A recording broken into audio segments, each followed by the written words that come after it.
Hi there, my name is Mariah Baker, and I'm a planetary scientist at the Smithsonian National Air and Space Museum.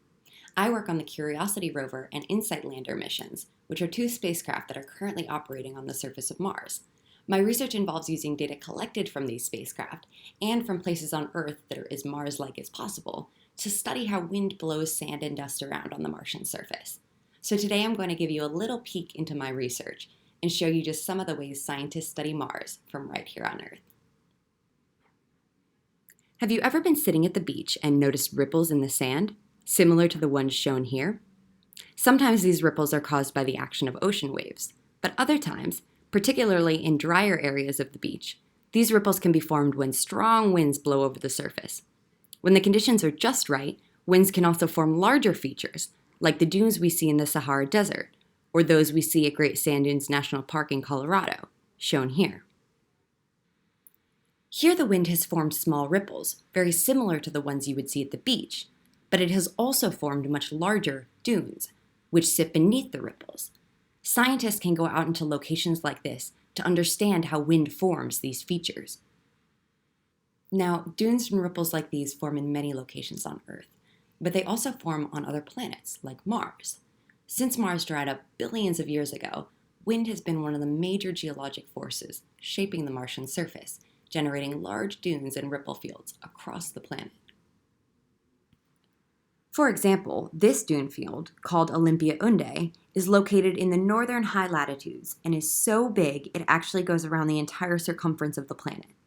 But these dunes aren't just pretty to look at. They can also provide important clues for understanding Mars' geology and climate. How these unique surface features are shaped and reshaped over time is dependent on the surface wind conditions, including both the strength and direction of the wind flow. This means that by tracking how dunes and ripples change over time, scientists can deduce information about the winds that are causing this change. Let's take another look at the ripples at Great Sand Dunes to see exactly how this works. In this video, we can see small ripples migrating in response to a strong wind event. These particular ripples are recorded to move centimeters in just a few minutes, and are moving towards the left side of the frame, which is towards the northeast in this case. This means that the winds causing this motion are likely coming from the southwest and flowing towards the northeast.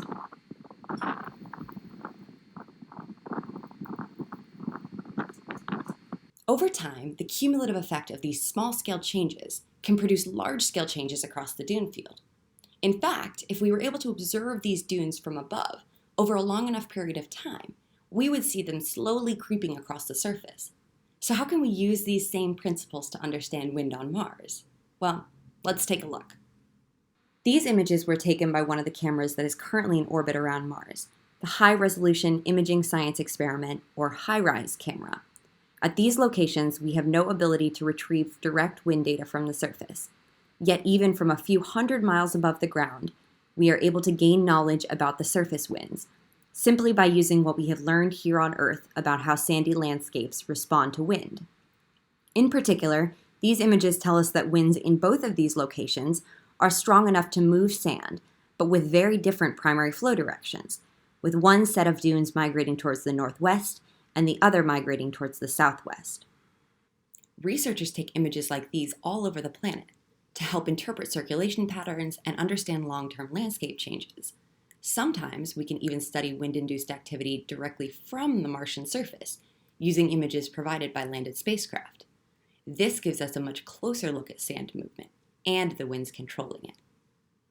Welcome to the Bagnol Dune Field, the first active dune field ever explored on another planet.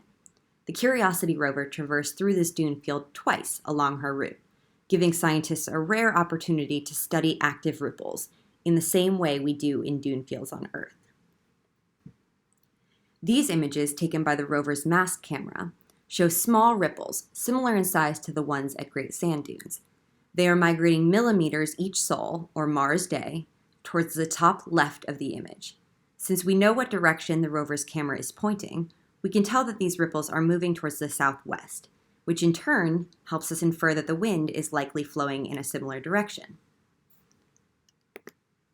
And just like the ripples at Great Sand Dunes, these ripples sit on top of the much larger Bagnol Dunes, which are so large that researchers can track their movement from orbit, as shown in the movie on the right. Mars is the first planet beyond Earth where scientists have been able to study active wind-driven surface processes. In many ways, we've been able to use our knowledge of how these processes work on Earth to understand Mars a little bit better. But some discoveries made on Mars have also challenged our Earth-based theories and have made us rethink how we see our own planet. Soon, with NASA's Dragonfly mission, we will get the chance to explore a new dune field on Saturn's moon, Titan. Studying wind on 3 totally different planets will help us better understand other worlds across our solar system and beyond. And I hope you'll tune in to see what we discover.